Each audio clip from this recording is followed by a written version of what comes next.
இன்னைக்கு என்னம்மா சமையல்? வாங்கம்மா பார்க்கலாம்.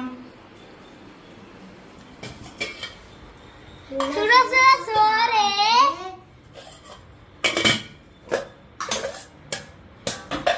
எண்ணெய் கத்திரிக்காய் புளிக்குழம்பு, எண்ணெய் கத்திரிக்காய் புளிக்குழம்பு, ரசம், ரசம், தேங்காய் பால் ரசம், தேங்காய் பால் ரசம். Open the door.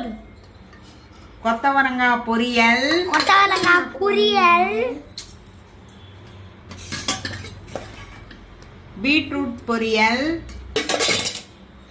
பீட்ரூட் பொரியல், பீட்ரூட் பொரியல். வாங்க சாப்பிடலாம். வீடியோ பார்க்கணும், லைக் பண்ணுங்க, ஷேர் பண்ணுங்க, சப்ஸ்கிரைப் பண்ணுங்க. ஸ்ரீலட்சுமி சேனலை லைக் பண்ணுங்க, ஷேர் பண்ணுங்க, சப்ஸ்கிரைப்